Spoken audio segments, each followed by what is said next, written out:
Hi hello ನಮಸ್ಕಾರ. ಯಾರೆಲ್ಲ ಈ ವಿಡಿಯೋ ನೋಡ್ತಿದ್ದೀರಾ ಅವರೆಲ್ಲರಿಗೂ ನಮಸ್ಕಾರ. ನಾನು ಇವತ್ತಿನ ವಿಡಿಯೋದಲ್ಲಿ ಒಂದಷ್ಟು ವಿಶೇಷವಾದ ಸಾಲುಗಳ ವಿವರಣೆಯನ್ನು ಕೊಡ್ತೀನಿ. ಹಾಗಾದರೆ ಆ ಸಾಲುಗಳು ಯಾವುವು ಅಂತ ನೋಡೋಣ. ಅದಕ್ಕಿಂತ ಮುಂಚೆ ಯಾರೆಲ್ಲ ವಿಡಿಯೋ ನೋಡ್ತಿದ್ದೀರೋ ಸಬ್ಸ್ಕ್ರೈಬ್ ಆಗಿಲ್ಲ ಅಂದರೆ ಸಬ್ಸ್ಕ್ರೈಬ್ ಆಗಿ ಅಂತ ಕೇಳ್ಕೊತಾ ಈ ವಿಡಿಯೋವನ್ನು ಶುರು ಮಾಡ್ತೀನಿ. ಆ ವಿಶೇಷವಾದ ಸಾಲುಗಳು ಯಾವುವು ಅಂದರೆ ಇಲ್ಲಿ ಹೇಳ್ತಾರೆ, ಖರ್ಚಾಗೋ ಹಣಕ್ಕೆ, ಕರಗಿ ಹೋಗೋ ಆಸ್ತಿಗೆ, ಮುಪ್ಪಾಗೋ ಸೌಂದರ್ಯಕ್ಕೆ ಕೊಡುವ ಗೌರವ ಮತ್ತು ಬೆಲೆಯನ್ನು ಮನುಷ್ಯನ ಒಳ್ಳೆಯತನಕ್ಕೆ, ನಂಬಿಕೆಗೆ ಮತ್ತು ನಿಯತ್ತಿಗೆ ಕೊಡೋದಿಲ್ಲ ಅಂತೇಳಿ ಹೇಳ್ತಾರೆ. ಈ ಸಾಲುಗಳ ಅರ್ಥ ಏನು ಅಂತ ನೋಡೋಣ. ಈಗ ನೋಡಿ, ಇವತ್ತಿನ ಸೊಸೈಟಿ ಯಾವುದ್ರ ಮೇಲೆ ನಿಂತಿದೆ ಅಂದರೆ ಹಣದ ಮೇಲೆ ನಿಂತಿದೆ. ಎಲ್ಲಿ ಹಣ ಇದೆಯೋ ಅಲ್ಲಿ ಎಲ್ಲವೂ ನಡೆಯುತ್ತೆ. ಹಣ ಇಲ್ಲದೆ ಇರೋ ಕಡೆ ನಾವು ಏನೇ ಪ್ರಯತ್ನ ಪಟ್ಟರೂ ಅಲ್ಲಿ ಏನೇ ನಡೆಯೋದೇ ಇಲ್ಲ. ಈ ಜನ ನೋಡಿ, ಖರ್ಚಾಗುವಂಥ ಹಣಕ್ಕೆ ಹೆಚ್ಚಿನ ಪ್ರಾಮುಖ್ಯತೆಯನ್ನು ಕೊಡ್ತಾರೆ. ಆಸ್ತಿ ಇವತ್ತು ಸಾಕಷ್ಟು ಆಸ್ತಿ ಇದೆ, ಆದರೆ ಅದು ಹೋಗ್ತಾ ಹೋಗ್ತಾ ಮುಂದಿನ ತಲೆಮಾರುಗಳಲ್ಲಿ ಅದು ಕಡಿಮೆ ಆಗ್ತಾ ಹೋಗುತ್ತೆ, ಕರಗಿ ಹೋಗುತ್ತೆ. ಹೀಗೆ ಈ ಜನ ಖರ್ಚಾಗುವಂಥ ಹಣಕ್ಕೆ ಬೆಲೆಯನ್ನು ಕೊಡ್ತಾರೆ, ಕರಗಿ ಹೋಗೋ ಆಸ್ತಿಗೆ ಬೆಲೆಯನ್ನು ಕೊಡ್ತಾರೆ, ಮುಪ್ಪಾಗುವಂಥ ಸೌಂದರ್ಯಕ್ಕೆ ಬೆಲೆಯನ್ನು ಕೊಡ್ತಾರೆ. ಆದರೆ ಮನುಷ್ಯನ ಒಳ್ಳೆಯತನಕ್ಕೆ, ಆತನ ನಂಬಿಕೆಗೆ, ನಿಯತ್ತಿಗೆ ಬೆಲೆಯನ್ನು ಕೊಡೋದಿಲ್ಲ. ಈಗ ಹಣ ನೋಡಿ, ನಮ್ಮ ಹತ್ರ ಕೋಟಿ ರೂಪಾಯಿ ಇರ್ಬೋದು, ಆದರೆ ಅದು ಹಾಗೆ ಇರೋದಿಲ್ಲ, ಖರ್ಚಾಗಿ ಹೋಗುತ್ತೆ. ಮತ್ತು ನಮ್ಮ ಹತ್ರ ಸಾಕಷ್ಟು ಆಸ್ತಿ ಇರ್ಬೋದು, ಆದರೆ ಅದು ಇದ್ದಾಗೆ ಇರೋದಿಲ್ಲ ಅಲ್ವಾ. ದಿನ ಕಳೆದಂತೆ ಅದು ಕೂಡ ಕರಗಿ ಹೋಗುತ್ತೆ. ಮತ್ತು ಈ ಸೌಂದರ್ಯ ಅನ್ನೋದು ಶಾಶ್ವತ ಅಲ್ಲ. ಯಾಕಂದರೆ ನಾವು ವಯಸ್ಸಾದಂಗೆಲ್ಲ ನಮ್ಮ ದೇಹದ ಸೌಂದರ್ಯ ಕೂಡ ಕರಗಿ ಹೋಗುತ್ತೆ. ನಾವು ಮುಪ್ಪಾದಂಗೆಲ್ಲ ನಮ್ಮ ಸೌಂದರ್ಯ ಕೂಡ ಮುಪ್ಪಾಗಿ ಹೋಗುತ್ತೆ. ಇವತ್ತು ನಾವು ಹುಡುಗಿ, ಈಗ ನಾವು ವಯಸ್ಕರ ಅಲ್ವಾ, ನಾವೀಗ ಯೌವನದಲ್ಲಿದ್ದೀವಿ, ಹೆಂಗಾಗಿದ್ವಿ, ನೋಡೋಕೆ ಚೆನ್ನಾಗಿ ಕಾಣ್ತೀವಿ, ಓಕೆ. ಆದರೆ ಒಂದಷ್ಟು ವರ್ಷಗಳ ಕಳೆದ್ಮೇಲೆ ನಾವು ಹೀಗೆ ಇರ್ತೀವ? ಇರೋದಿಲ್ಲ. ಒಂದು ಮಗು ಬಾಲ್ಯಾವಸ್ಥೆಯನ್ನು ಮುಗಿಸ್ಕೊಂಡು ಬೆಳೆದು ಯೌವನಕ್ಕೆ ಬರಬೇಕು. ಆಗ ಮಗು ಆಗಿದ್ದಾಗ ಇದ್ದಂಥ ಸೌಂದರ್ಯ ದೊಡ್ಡವರಾದಾಗ ಇರೋದಿಲ್ಲ. ಈ ಯೌವನಕ್ಕೆ ಬಂದಾಗ ಅಲ್ಲಿದ್ದಂಥ ಸೌಂದರ್ಯ ನಾವು ವಯಸ್ಸಾಗಿ ವೃದ್ಧಾಪ್ಯಕ್ಕೆ ಬಂದಾಗ ಇರೋದಿಲ್ಲ. ಒಟ್ಟಿನಲ್ಲಿ ಇಲ್ಲಿ ಯಾವುದು ಶಾಶ್ವತ ಅಲ್ಲ. ಈ ಶಾಶ್ವತ ಅಲ್ಲದೆ ಇರೋ ಹಣಕ್ಕೆ, ಆಸ್ತಿಗೆ, ಸೌಂದರ್ಯಕ್ಕೆ ಜನ ಸಾಕಷ್ಟು ಬೆಲೆಯನ್ನು ಕೊಡ್ತಾರೆ, ಗೌರವವನ್ನು ಕೊಡ್ತಾರೆ. ಆದರೆ ಮನುಷ್ಯನಲ್ಲಿರುವಂಥ ಒಳ್ಳೆತನಕ್ಕೆ, ನಿಯತ್ತಿಗೆ, ಆ ನಂಬಿಕೆಗೆ ಯಾರು ಗೌರವ ಅನ್ನೋದನ್ನು ಕೊಡ್ತಾ ಇಲ್ಲ ಅಂತೇಳಿ ಇಲ್ಲಿ ಹೇಳ್ತಿದ್ದಾರೆ.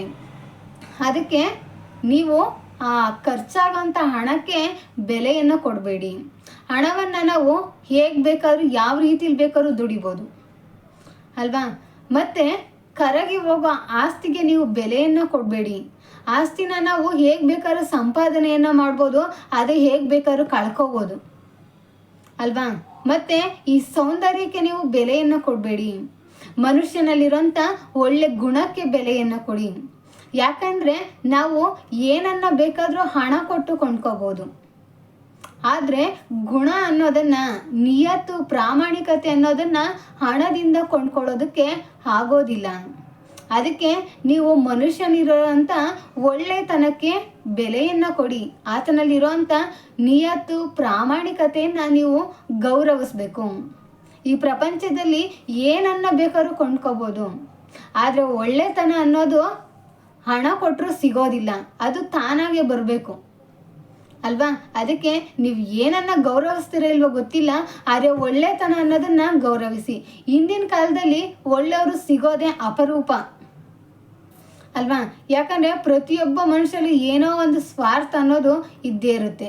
ಇಲ್ಲೆಲ್ಲರೂ ಲಾಭವನ್ನು ನೋಡ್ತಾ ಇರ್ತಾರೆ. ಪ್ರತಿ ಹಂತದಲ್ಲೂ, ಪ್ರತಿ ಕ್ಷಣದಲ್ಲೂ ಅದರಿಂದ ನನಗೇನಾದರೂ ಲಾಭ ಸಿಗುತ್ತಾ ಅಂತೇಳಿ ಹುಡುಕ್ತಾ ಇರ್ತಾರೆ. ಅಂಥ ಜನಗಳ ಮಧ್ಯೆ ಯಾರಾದರೂ ನಿಯತ್ತಿಂದ ಬದುಕ್ತಾ ಇದ್ದಾರೆ, ಯಾರಾದರೂ ಪ್ರಾಮಾಣಿಕತೆಯಿಂದ ನಡ್ಕೋತಿದ್ದಾರೆ ಅಂತ ಅನಿಸಿದರೆ ಅವರಿಗೆ ಸಾಧ್ಯವಾದಷ್ಟು ಗೌರವವನ್ನು ಕೊಡೋವಂಥ ಕೆಲಸವನ್ನು ನೀವು ಮಾಡಬೇಕು. ಹಣನ ಇವತ್ತು ಸಂಪಾದನೆ ಮಾಡ್ತೀವಿ, ಅದು ಯಾವುದೋ ಒಂದು ರೂಪದಲ್ಲಿ ಖರ್ಚಾಗಿ ಹೋಗ್ಬಿಡುತ್ತೆ. ನಮ್ಮ ತಾತ ಮುತ್ತಾತನ ಕಾಲದಿಂದ ಆಸ್ತಿಯನ್ನು ಸಂಪಾದನೆ ಮಾಡ್ಕೊಂಬಂದಿರ್ತೀವಿ, ಅದು ಯಾವುದೋ ಒಂದು ರೀತಿಲಿ ಏನೋ ಕಳೆದು ಹೋಗುತ್ತೆ. ನಾವಿವತ್ತು ನೋಡೋದಕ್ಕೆ ತುಂಬ ಸುಂದರವಾಗಿದ್ದೀವಿ, ನಾವು ತುಂಬ ಸೌಂದರ್ಯದಿಂದ ಇದ್ದೀವಿ. ಆದರೆ ವಯಸ್ಸಾದಂತೆಲ್ಲ ಮುಂದೊಂದು ದಿನ ನಮ್ಮ ಸೌಂದರ್ಯ ಅನ್ನೋದು ಮುಪ್ಪಾಗಿ ಹೋಗುತ್ತೆ. ಅದಕ್ಕೆ ಯಾವುದಕ್ಕೂ ನೀವು ಬೆಲೆಯನ್ನು ಕೊಡಬೇಡಿ.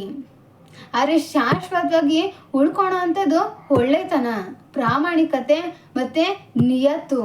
ಇದಕ್ಕೆ ನೀವು ಬೆಲೆಯನ್ನು ಕೊಡಿ ಮತ್ತು ನೀವು ಕೂಡ ಅದೇ ರೀತಿ ಬದುಕೋ ಅಂಥ ಪ್ರಯತ್ನವನ್ನು ಮಾಡಿ ಅಂತೇಳಿ ಇಲ್ಲಿ ಹೇಳ್ತಿದ್ದಾರೆ. ಒಟ್ಟಿನಲ್ಲಿ ನಾವು ಎಲ್ಲವನ್ನ ಹಣದಿಂದ ಕೊಂಡ್ಕೋಬೋದು, ಆದರೆ ಒಳ್ಳೆತನ ಅನ್ನೋದನ್ನು ಕೊಂಡ್ಕೊಳ್ಳೋಕ್ಕೂ ಆಗೋದಿಲ್ಲ, ಅದಕ್ಕೆ ಬೆಲೆಯನ್ನು ಕೂಡ ಕಟ್ಟೋದಕ್ಕಾಗಲ್ಲ.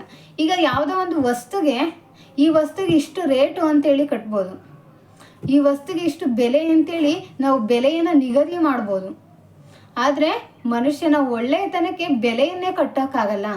ಅದಕ್ಕೆ ಬೆಲೆ ಕಟ್ಟೋಕ್ಕಾಗದೇ ಇರೋಂಥ ಆಸ್ತಿ ಏನಾದರೂ ಇದ್ದರೆ ಅದು ಒಳ್ಳೆತನ ಮಾತ್ರ. ಆ ಆಸ್ತಿನ ನೀವು ಸಂಪಾದನೆ ಮಾಡಿ ಅಂತ ಈ ವಿಡಿಯೋದಲ್ಲಿ ನಾನು ಹೇಳೋದಕ್ಕೆ ಇಷ್ಟಪಡ್ತೀನಿ. ಇಷ್ಟು ಈ ವಿಡಿಯೋ. ಹೀಗೆ ನಾನು ಹೇಳ್ದಂಥ ಈ ಸಾಲುಗಳು, ಇದರ ಅರ್ಥ ಮತ್ತು ಈ ವಿವರಣೆ ನಿಮ್ಮೆಲ್ಲರಿಗೂ ಇಷ್ಟ ಆಗಿದೆ ಅಂತ ನಾನು ಅನ್ಕೋತೀನಿ. ಹೀಗೆ ನನ್ನ ಎಲ್ಲ ವೀಡಿಯೋಸ್ಗಳನ್ನ ನೋಡೋದ್ರ ಮೂಲಕ ನನಗೆ ಸಪೋರ್ಟ್ ಮಾಡಿ ಅಂತ ಕೇಳ್ಕೊತೀನಿ. ಎಲ್ರಿಗೂ ಧನ್ಯವಾದಗಳು. ಜೈ ಹಿಂದ್, ಜೈ ಕರ್ನಾಟಕ ಮಾತೆ.